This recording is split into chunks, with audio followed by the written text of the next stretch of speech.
the last episode of Sailing S.Y.Nadja, we continued our trip across Skagerrak to Skærhalten, then to Brovald Strand,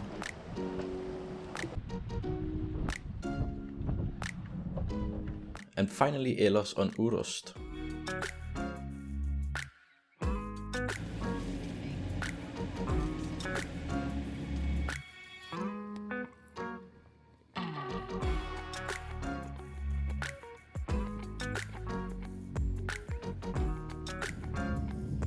In Ellers, we visited the birthplace of Halbarassi, where we went for a walk along the piers.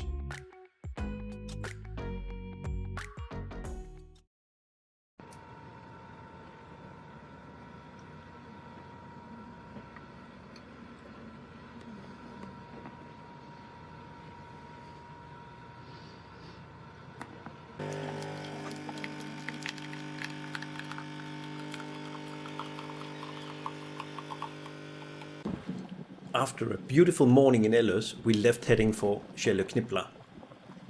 Instead of taking the shortest way, we sailed northeast and entered into a fantastic tour all the way around the island of Joest and Tjørn.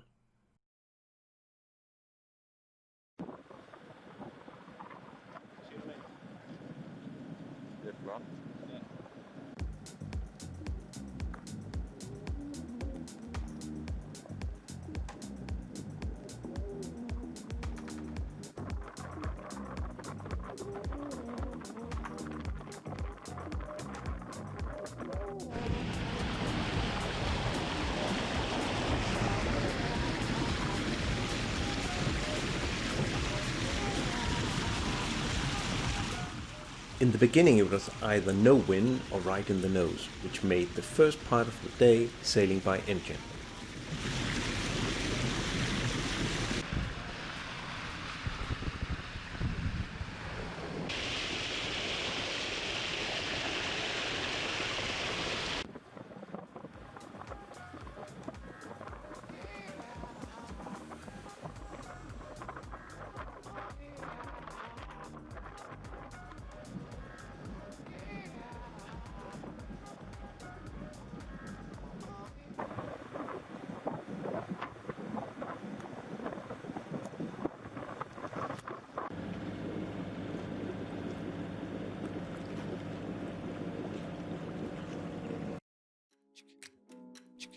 We passed below Instebroen that connects the famous Marstrand to the mainland. Instebroen is only 18 meters high and the sea below is pretty shallow with a lot of current. It doesn't feel very comfortable to pass such a low bridge as we are 16 meters tall. Luckily, everything went fine.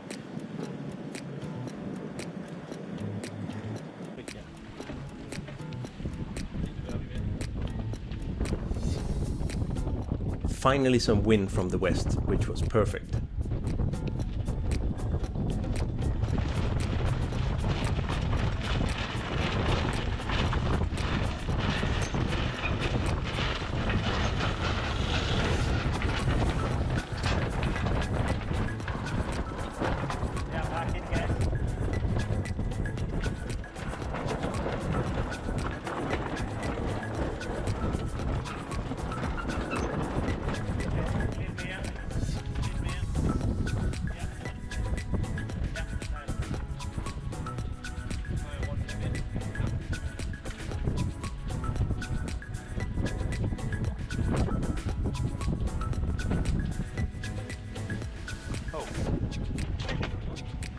Oops! Luckily, a figure 8 knot was in place. Bare være ude, eller skal jeg trække? Så kan du bare hive ind, og så træk ind. Træk ind. Ellers så kan Maddie gøre det.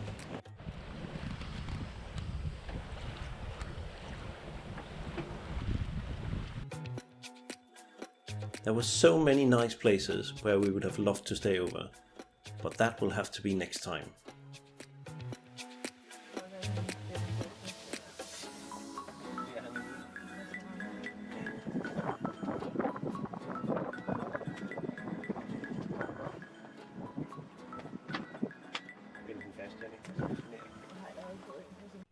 After a long night sail, we arrived in Skelleknipla in the late afternoon.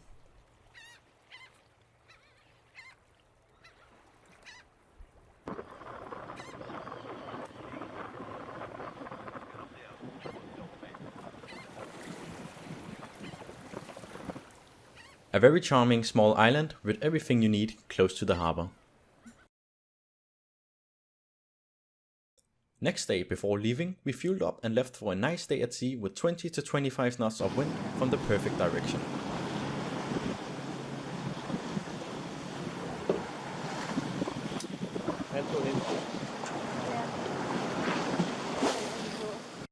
We originally planned to go to Gotskär south of Kungsbacka.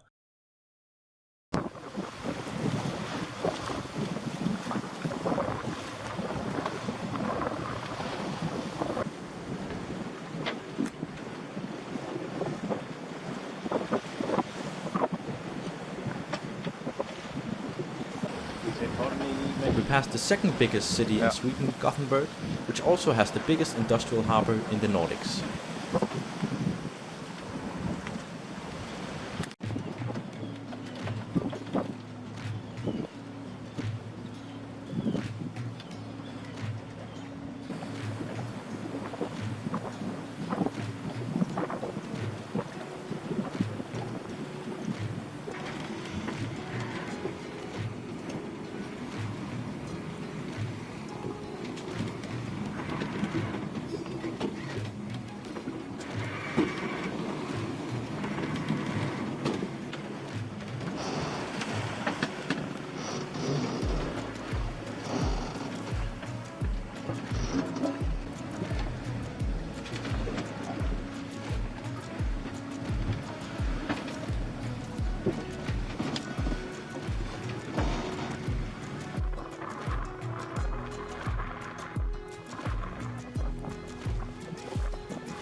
But as the wind during the day turned more to the north, we opted for Bua.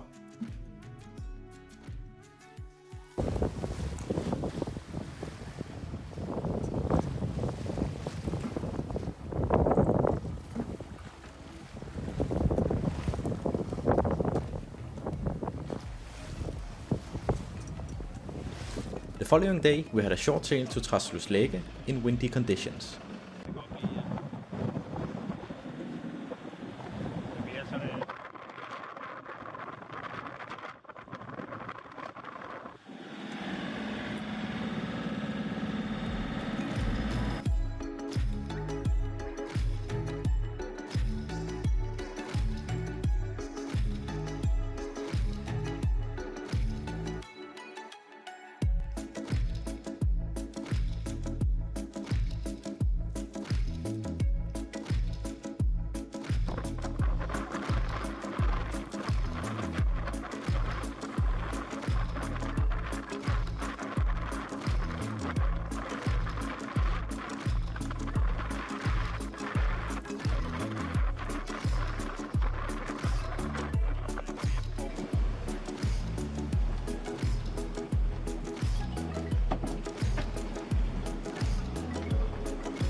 Arriving in Træsløs still in windy conditions.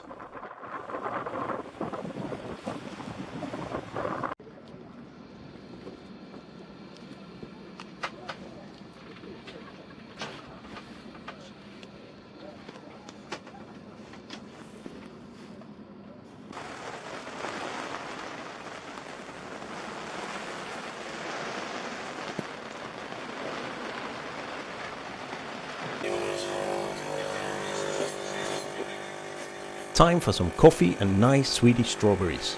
Yummy!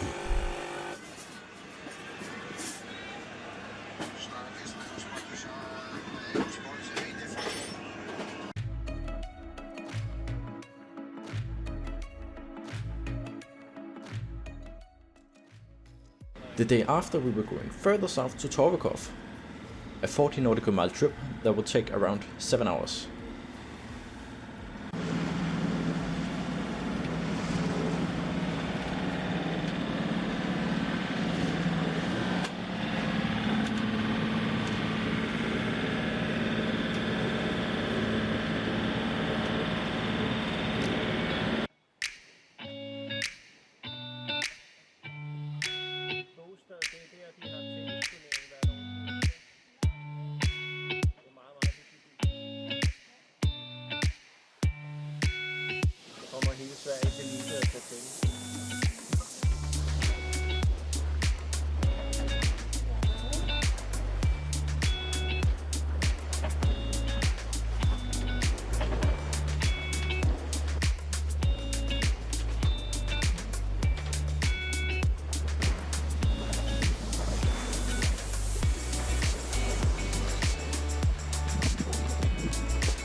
arriving in Torkov, and it was time to teach the new sailor on board some nuts.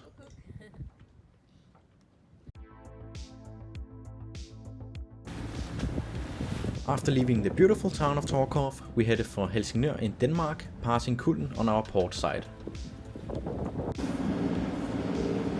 A bit of cleaning was needed.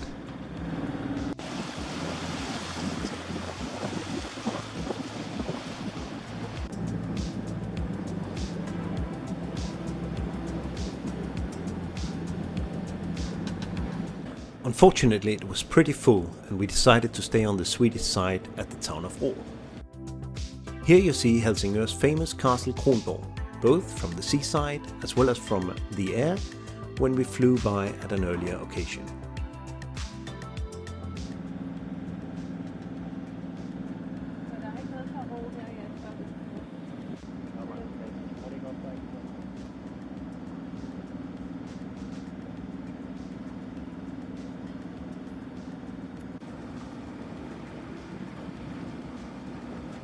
Leaving Rå and heading for the final destination, Kastrup, close to Copenhagen.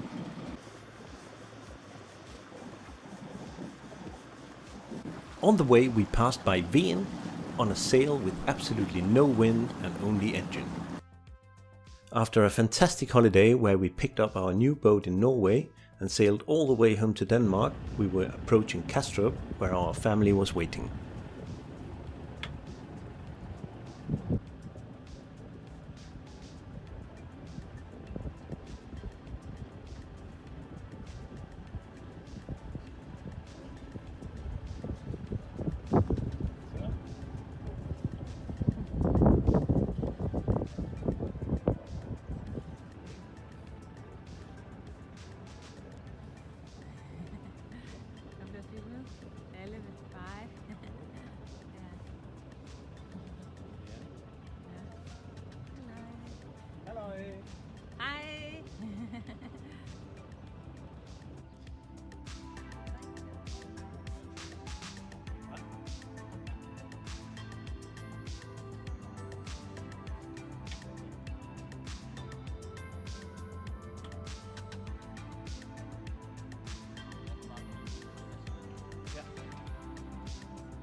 Thanks so much for watching.